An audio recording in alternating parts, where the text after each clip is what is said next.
It feels good to finally get a dub in the SEC play. We struggled first couple of weeks on the court and off the court.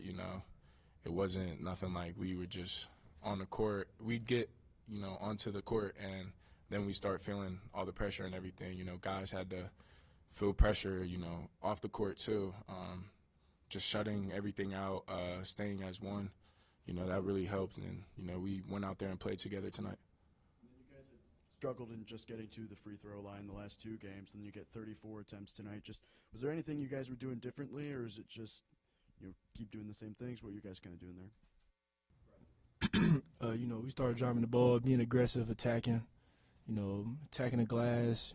We were too strong, so they can't handle us. So we just went in, fought for the ball, drove, got fouled, and capitalized on the free throws. If your 13 points came at the free throw line, just how much of an emphasis was it for you to get to the stripe and everything like that?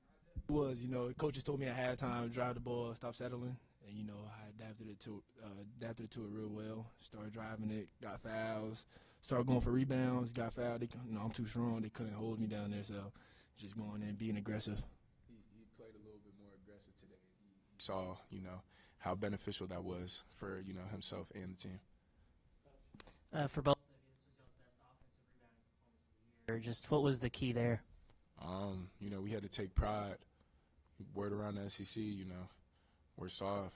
They gonna try and come in here and punk us. Nah, we had to fix that and show like we had fight in us, and you're not gonna come in here and just punk us around no matter what. And what was your mindset going to the free throw line there at the last couple of seconds left? And did you miss the second one on purpose? Nah, it just came off short. I knew it was short, but my mindset was just, finish this game, get us one under our belt, and was able to do that. Coach Jen Coleman said on Tuesday that y'all really needed to just grit a win out in SEC play. Was that kind of y'all's mantra and mindset going into this game? That was part of our mindset, having to deal with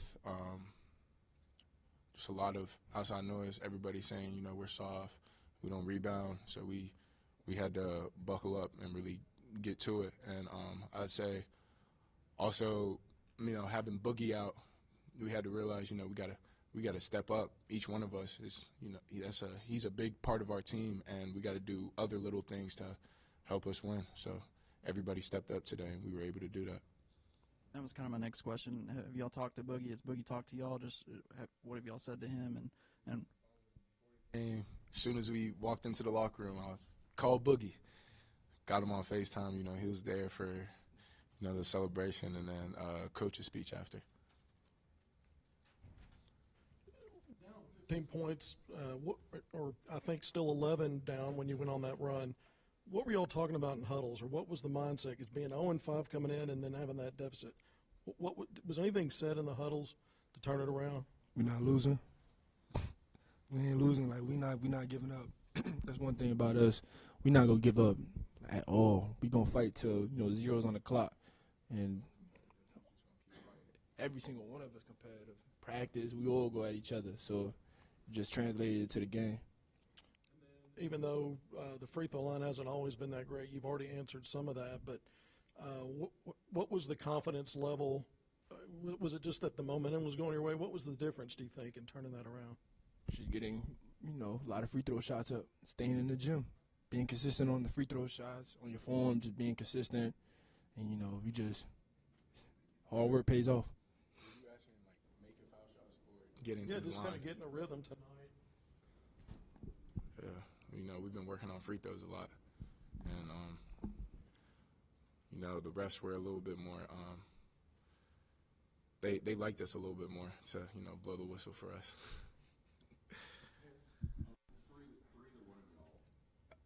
Coach has said all season long that you guys haven't quit. You haven't really shown any quit in any games. But if you look at tonight and you compare it to the rest of the games you guys played in the SEC, what was the major difference other than free throws that really got you over the hump, especially when you guys weren't having that great a night shooting from the field? I'd say we weren't I don't know. The games we lost in SEC play, we were a couple of minutes away from, being in the game or winning the game. We go on dry spells that's, our fault. Shots not falling, offensive rebounds that we give the other team. So we just had to buckle down and tell each other, like, to win a game, we got to do the things that we haven't done, to win yet. And that's why we haven't won. So today we decided to buckle down and really go out there and fight and show everyone, like, we're here to stay, We can go 0-5, but we're going to keep fighting. We're not going to give up. Adou, you talked about maybe the pressure that the team had been feeling in recent games. Does that does that disappear in some weird way with Boogie gone now? Like that, it's just like there's 8 players and just everybody got to like let it fly. Like you got the 8 guys and it's maybe one less piece everyone has to step up. Or does that pressure maybe continue now throughout the rest of the season? We try not to focus on it. We know there's outside noise going on. We know after everybody heard that Boogie was out, everybody just lost hope in us. We knew that, and everybody doubted us. But we told each other, we're gonna stick through this together. We're gonna have each other's back, and we're gonna fight through this.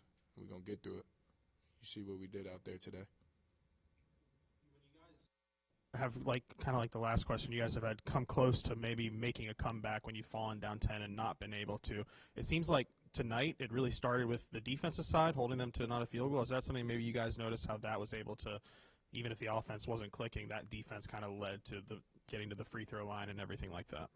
Yeah, I tried to make it a point at the beginning, if offense doesn't go our way at the beginning, we got to stay together and really lock down on the defensive side, and that's what we did. Everybody was on the same page.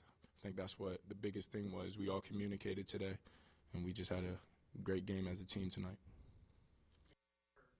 You guys both mentioned maybe the halftime adjustments and everything and wanting to be more aggressive. Was there anything just emotionally that Cal was kind of talking to you guys at halftime about, like, just, maybe be more aggressive, not only in attacking the basket, but kind of everything else on the floor? I mean, it seemed like guys were clapping right when they came out of the locker room, and there was a different kind of sense of emotion on the sideline. Yeah, we were definitely amped up second half. We were down, I think, like 12. So, we came out the gates, we were trying to kill. We started being aggressive, be the first one to punch him in the mouth. So, and then we just kept going and going and going with that. For either of you guys, you mentioned obviously Boogie being out. Just how have you guys kind of adjusted to his absence, and just how have you guys kind of handled that? Well, we practice, without Boog, so just doing different lineups in practice. We already got great chemistry, so with Boog being out, which is a big part of our offense, probably if he was in this game, we would have blew him out, but we just had to adjust. Being out, there's been a variety of different people running point guard, including Billy Richmond at some points. How do you think those guys have handled the point guard role? Did a great job, the last few days. That's all we did in practice, working on us, prepping each other to handle the ball. You don't know who has to handle it at a point, but if you get the ball, you got to. Yeah, my fault.